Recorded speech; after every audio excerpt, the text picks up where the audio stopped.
Loving Sai Ram and greetings from Prashanti Nilayam. If you recall, I ended my last talk with a reference to a conversation between Kunti and her eldest son Karna, and the very different ways in which Karna and Kunti looked at life and death. Karna is perhaps the most tragic of all the characters that appear in the Mahabharata. On occasions, Swami has praised Karna, but has also pointed out that for all his noble qualities, Karna committed one fatal blunder. He surrendered himself totally to Duryodhana because he felt that Duryodhana saved his honor in an hour of crisis.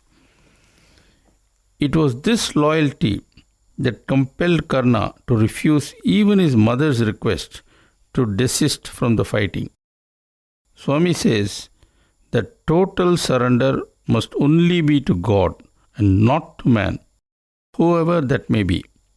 Any pledge given to another human must be restricted and conditional when the issue of God becoming a priority arises. With war about to break out, Dhritarashtra began to panic, for he well knew what the outcome would be. He cursed his sons for not being reasonable, and he cursed himself also for not exercising parental authority with sufficient force.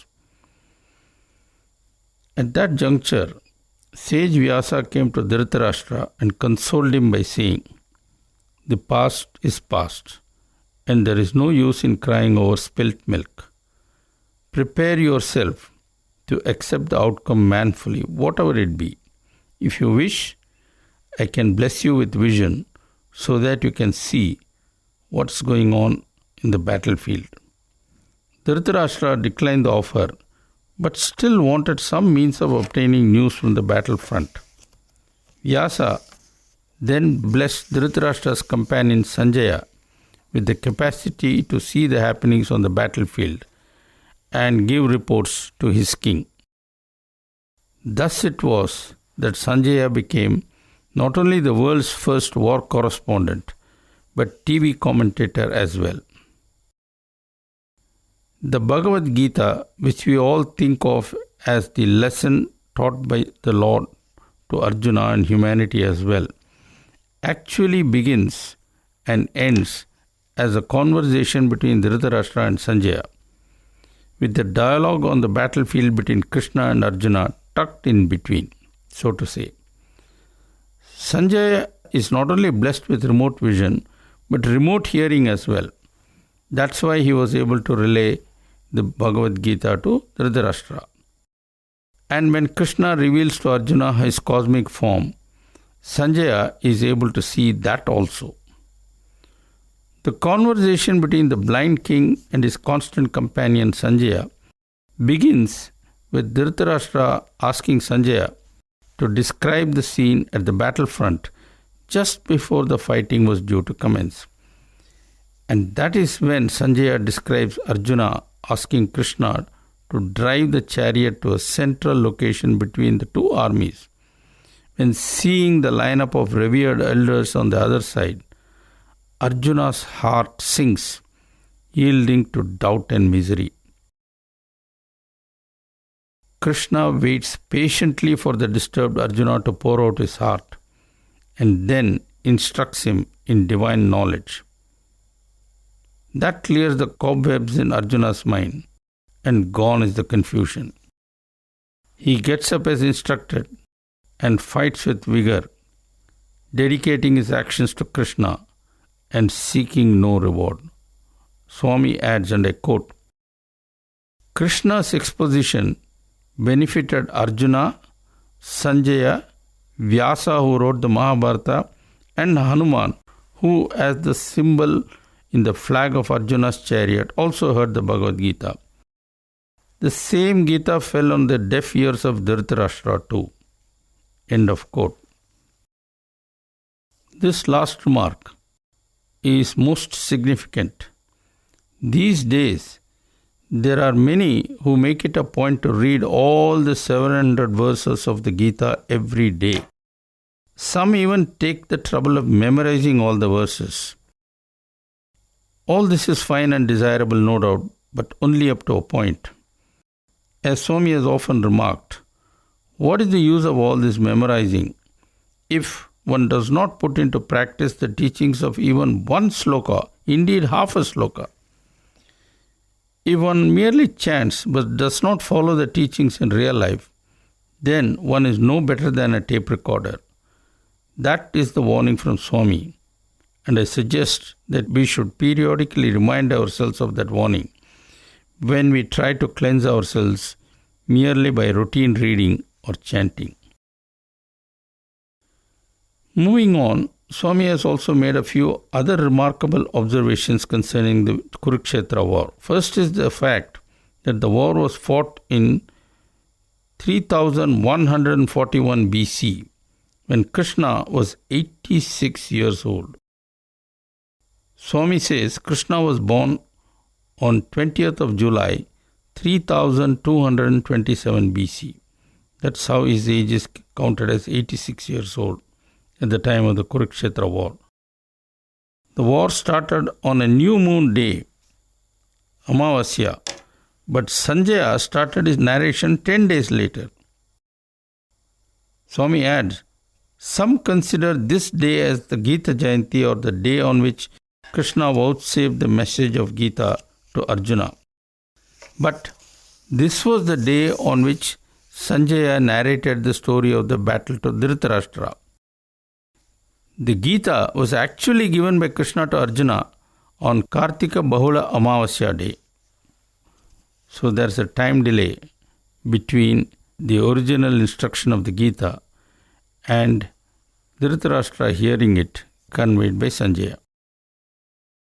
By the way, some of you might recall that not only has Radio Sai broadcast the entire text of the Gita in Sanskrit with concurrent translation in English, but has also brought out the essence of the Gita in the form of a simple dialogue between Krishna and Arjuna.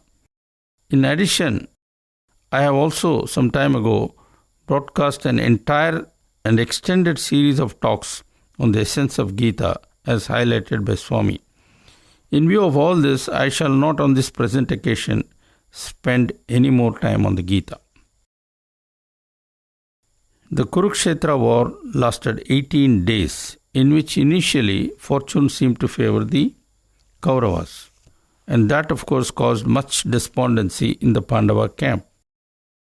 But eventually the tide turned and the Pandavas won, the last act in the great war being a keenly fought one-to-one mace combat between Bhima and Duryodhana. Bhima finally killed Duryodhana, and it was all over. Krishna's role in the war has been the subject of much comment. The feeling in some quarters being that though Krishna did not wield any weapon, he, using questionable tactics, skillfully manipulated many a situation so as to give the Pandavas a tactical advantage. In the Rama Avatar too, scholars have debated endlessly on the correctness of Rama slaying Vali from behind a tree. However, Swami has put to rest all such controversies by giving a deep insight into the divine purpose and intentions. In fact, in his dying moments, Duryodhana himself leveled such charges of foul play and severely castigated Krishna. Balarama too was chagrined by Krishna's role in the final destruction of Duryodhana, and so the question has often been raised whether some of Krishna's actions were above board or fair. This is an important point and merits some attention. As I see it, there are basically two ways of looking at Krishna's so-called questionable tactics. The first is by regarding Krishna as a mere human, and the second is by taking into account the fact that Krishna was an avatar, a Purna avatar at that. If Krishna was a mere mortal, then the charges leveled against him might perhaps have a basis. But if we remember that he was in fact God incarnate, then his actions fall totally outside the purview of limited human analysis. Humans are bound by space and time and view things, people, and events circumscribed by this limitation. Whereas the Blessed Lord is completely beyond the finite boundaries that apply to us ordinary mortals. This is very important. Thus, Krishna's actions, God's actions, and indeed Avatars' actions can be understood only by the avatars and not by us. And we simply have no business whatsoever judging the Lord by our yardsticks. It is totally meaningless and absolutely stupid. Indeed, this is always the mistake one makes with avatars. Did not Shirdi Sai frequently baffle his contemporaries, as does our own beloved Swami? As the late Mr. Kasturi once remarked, not only every discourse, but even a casual remark, or for that matter, even a mere gesture of Swami, has unfathomable meaning. It is pointless to either try and analyze or interpret or understand the actions of the avatar. Humble and meek acceptance, as Gandhi recommends, is the only way open to us. In this context, it is sobering to remember that even Balarama, an aspect of Narayana himself, could not understand Krishna's earthly actions. Returning to the story of the war, the casualties were truly staggering. All the Kauravas were killed, and so also all the leading lights on the Kaurava side, including Karna, Drona, etc. Bhishma was felled, but he held on to his life, as he had been blessed with the boon to shed his mortal coil at a time of his choice. Bhishma lay on a bed of arrows arranged by Arjuna and waited for the sun to come from the southern to the northern sky, as that was supposed to be a more auspicious time to give up the body. On the Pandava side too, the toll was heavy. Though the Pandavas themselves escaped death, all their offspring were totally annihilated, and the slender hope of the continuance of their lineage rested entirely on the boy growing in the womb of Uttara, the wife of Abhimanyu, the son of Arjuna. Later, this boy became King Parikshit, and facing a death sentence due to a curse, he spent the last 7 days listening to a narration of Srimad Bhagavatam, which describes the glory and the incarnations of Narayana up to that time, of course, and the lessons taught by the avatars on various occasions.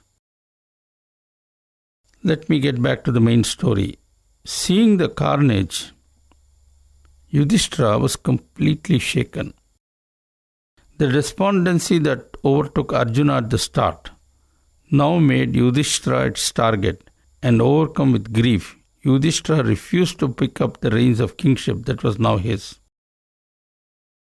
Sense had to be knocked into his head, even as was required in the case of Arjuna earlier.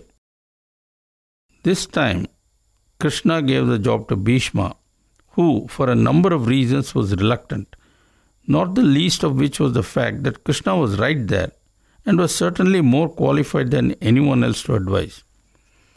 But Krishna insisted, and Bhishma yielded. Thus came into existence the Shanti Parva, the body of knowledge communicated to Yudhishthira by the Venerable Bhishma on diverse matters, both secular and spiritual.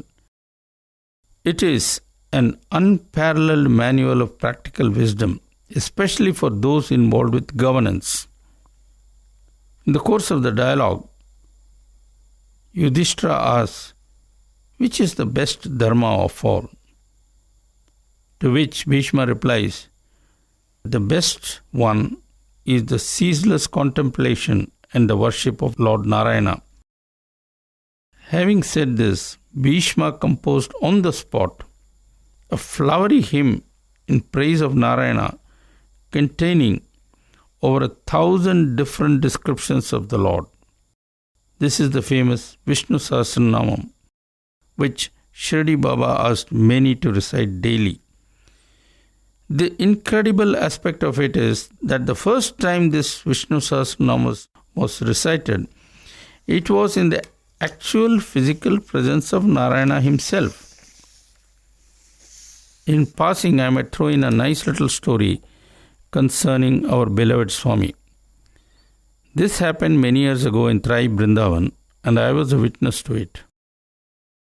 It was evening and the post-bhajan period, when boys gather around Swami's Jula inside the Trai, waiting for yet another of those memorable sessions to start.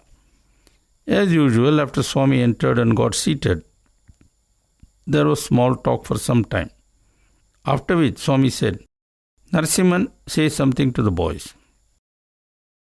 The remark was addressed to late Mr. V.K. Narasimhan, a distinguished journalist and for a long time the editor of Sanatan Sarthi, after Mr. Kasturi could no longer handle that job. Narasimhan was widely read and could speak practically on anything, replied, "Swami, when you are there, what business do I have to speak? It is you who know everything, and it is you who should speak. In any case, the boys are waiting for you to speak and not me." Swami smiled and said, "No, Narasimhan, you go ahead and speak." When Narasimhan persisted with his prayer, adding that it is God who should speak to man and give advice and not man to man, Swami said, "Narasimhan, you know, sometimes man listens better to man than to God." Narasimhan was shocked and said, "Swami, how can that ever be?" Swami then said, "Narasimhan, don't you remember? When Bhishma told Krishna that he should advise Yudhishthira, Krishna insisted that it was Bhishma who should speak and not he. And it worked, did it not?" Mr. Narasimhan smiled and accepted that he had been vanquished in argument and went on to give yet another scintillating talk. Unfortunately, I don't remember a word of Mr. Narasimhan's talk, though I remember every word that preceded that talk. In any case, that incident is what is important to Sai Bhagavatam. Sometimes God uses man as his instrument, even though he could do it all himself. Well, getting back to the bits and pieces of the remaining part of the story, accepting Bhishma's advice, Yudhishthira assumed the rulership of Hastinapura and ruled for many, many years as a wise king who never deviated from the path of dharma.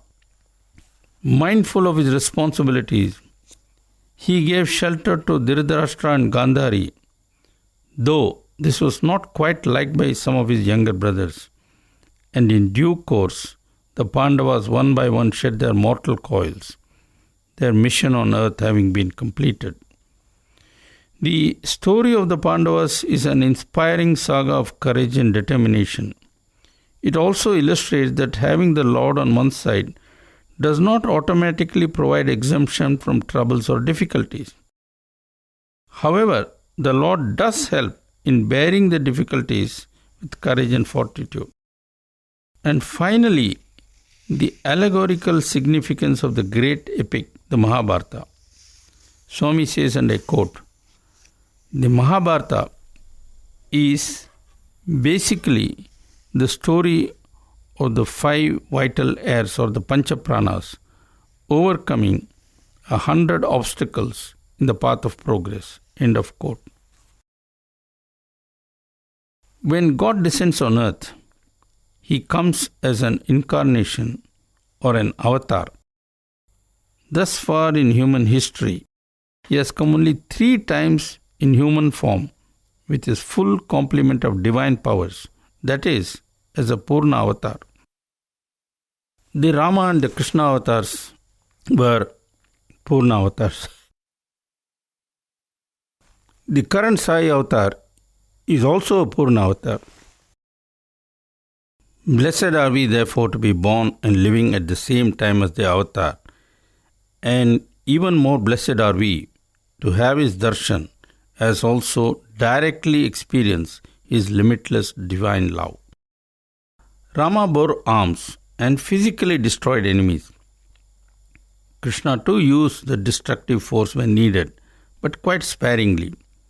The current avatar has, however, come without any weapons whatsoever. Why? Has not Krishna declared that the wicked would be destroyed when the avatar descends? Well, in Rama's time, the enemy, namely Ravana, was outside. In Krishna's time, the forces of evil and good were to be found within the same family.